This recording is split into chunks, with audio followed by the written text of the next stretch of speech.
جس ملک میں یہ صورتحال ہے کہ 15 سال کی عمر کے 40 سے 50% بچے ایسے ہیں جو کسی بھی اسکول میں نہیں جاتے، اور جو جاتے بھی ہیں وہ ایک پیرا نہیں لکھ سکتے کسی بھی زبان میں جو مربوط ہو۔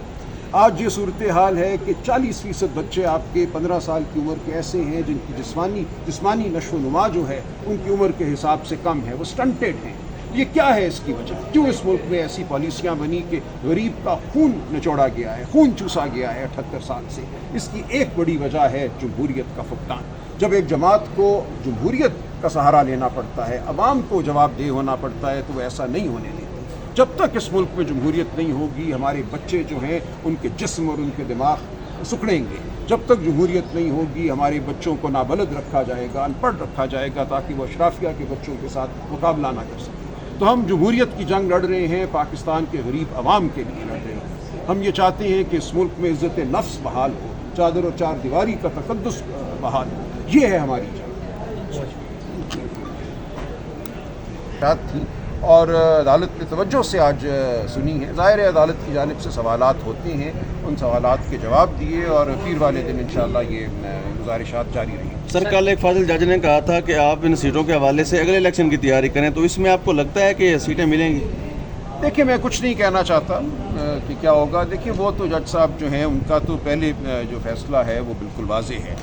دو جج صاحبان نے، جسٹس امین الدین صاحب نے اور جسٹس نعیم اختر افغان صاحب نے تو یہ فیصلہ دیا ہوا ہے نا کہ کوئی سیٹ پی ٹی آئی کو نہیں ملنی چاہیے۔ یہ وہ دو اقلیتی جج ہیں، باقی 11 نے تو یہ مانا ہے کہ پی ٹی آئی کو سیٹیں ملنی چاہیے۔ تو انہوں نے اپنے اسی جو ان کا ایک نقطۂ نظر ہے اس کو دہرایا کل، تو وہ کوئی تعجب کی بات نہیں تھی، لیکن باقی جج صاحبان کا اپنا نقطۂ نظر ہے۔ سر، آج آپ نے عدالت میں یہ بھی کہا ہے کہ کچھ باتیں میں یہاں پہ نہیں کروں گا، میں باہر جا کے کروں گا۔ آج آپ وہ کون سی سر ایسی باتیں ہیں جو آپ عدالت میں نہیں کرنا چاہ رہے تھے؟ کیا وہ باتیں تھیں؟ دیکھیں، بار بار یہ کہا گیا کہ یہ سیاسی جماعتیں جو ہیں ہر الیکشن میں کوئی نہ کوئی منظور نظر جماعت ہوتی ہے، آپ لوگ کیوں منظور نظر بن جاتے ہیں؟ یہ در حقیقت سوال تھا کہ پچھلے الیکشن میں یا اس سے پچھلے الیکشن میں جب بھی الیکشن پاکستان میں ہوتی ہیں تو کوئی جماعت معطوب ہوتی ہے۔ 1980 میں 1990 میں پیپلز پارٹی معطوب تھی، جس سے اصغر خان کیس نے جنم لیا۔ اس کے بعد کبھی ایک معطوب، کبھی دوسری معطوب۔ تو جج صاحب نے کہا کہ آپ سب سیاسی جماعتوں کو یہ فیصلہ کرنا ہے کہ آپ نے کسی دوسری جماعت کو نقصان پہنچانے کے لیے انتظامیہ کا، اسٹیبلشمنٹ کا منظور نظر نہیں بننا۔ جب اس ملک میں اس پہ اتفاق رائے ہو جائے گا تو معاملات ٹھیک ہونا شروع ہو جائیں گے۔ تو اس حد تک تو میں اس بات سے اتفاق کرتا ہوں کہ اس ملک میں بالکل ایک کنسنسس ہونا چاہیے، ہم سب کا یقین ہونا چاہیے جمہوریت پر، ہم سب کا یہ ایک مشترکہ فیصلہ ہونا چاہیے کہ ہم کبھی کسی کی انگلی نہیں پکڑیں گے، کسی کی گود میں نہیں بیٹھیں گے، کسی بیساکھی کا سہارا نہیں لیں گے۔ اور میں اسی لیے آپ کے سامنے کھڑا ہوں، اسی اصول کو سربلند کرنے کے لیے کھڑا ہوں کہ پاکستان کے عوام کا حق ہے کہ ان کو جمہوریت ملے، اور ان کی جو جمہوری خواہش ہے وہ کسی کی منظوری کے تابع نہ ہو۔ یہ کہنا کہ فلاں جماعت مقبول تو ہے لیکن اس کو قبولیت حاصل نہیں ہے، یہ جمہوریت کی نفی ہے۔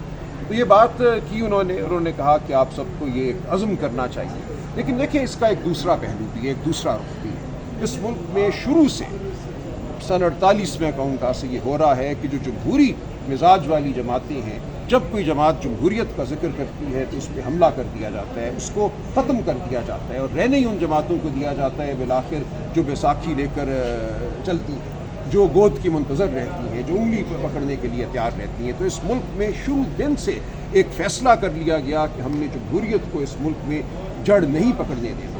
جتنے جمہوری لوگ ہیں ان کو جیلوں میں ڈالا گیا، ان کو مارا پیٹا گیا، بہت سے لوگ، سینکڑوں آپ دیکھیے گا کہ جیلوں میں مر گئے، بہت سے ہیں جو گم ہو گئے، گمشدہ ہیں، آج تک ان کے پیارے ان کی لاش ڈھونڈتے پھرتے ہیں۔ تو اس ملک میں ایسا نہیں ہے کہ صرف سیاسی جماعتیں منتظر ہیں کہ ہماری طرف جو ہے وہ نظر کرم اٹھے اور ہم آگے جا کر جھک جائیں۔ یہاں پہ ایک بالکل ایک سوچا سمجھا منصوبہ ہے اس ملک میں کہ صرف انہی جماعتوں کو زندہ رہنے دینا ہے جو بیساکھی کے بغیر آگے نہیں بڑھ سکتی۔ جب کوئی جماعت بیساکھی کے بغیر آگے بڑھنا چاہتی ہے تو وہ معطوب ہو جاتی ہے، اس پہ حملہ کر دیا جاتا ہے، اس کو تلف کرنے کی کوشش کی جاتی ہے۔ اور یہی آج پی ٹی آئی کا تاریخی رول ہے کہ اس تمام تر حملے کے باوجود پی ٹی آئی کھڑی ہوئی ہے، پی ٹی آئی کے کارکن کھڑے ہیں، پی ٹی آئی کے ووٹر کھڑے ہیں، پی ٹی آئی کے لیے بولنے والے کھڑے ہیں۔ ہم جبر کی آنکھوں میں آنکھیں ڈال کر بول رہے ہیں، ہم کھڑے رہیں گے اور ہم اس علم کو بلند کیے رکھیں گے کہ اس ملک کے عوام میں یہ خواہش ہے کہ اس ملک میں جمہوریت ہو۔ اور ہم جمہوریت کے بغیر آگے نہیں بڑھیں گے. دیکھیے جمہوریت کیا ہے؟ جمہوریت عزت نفس کا نام ہے. اگر آپ میرے فیصلے کو، میرے ووٹ کو رد کرتے ہیں تو آپ بطور انسان مجھے رد کر رہے ہیں. آپ یہ کہہ رہے ہیں کہ میرے ووٹ کی کوئی وقت نہیں ہے، کوئی عزت نہیں ہے. اس کا یہ مطلب ہے کہ میری کوئی وقت نہیں ہے، میری کوئی عزت نہیں ہے. تو یہ ہماری خودداری کا تقاضا ہے کہ ہم جمہوریت کے لیے آواز بلند کریں. اور جب ہم جمہوریت کو ڈوبنے دیتے ہیں تو ہوتا کیا ہے اس ملک میں؟ اس ملک میں یہی ہوتا ہے کہ اشرافیہ کے گنے چنے منظور نظر لوگ ڈیرا ڈالتے ہیں اسٹیبلشمنٹ کے ارد گرد. وہ فیصلے کروا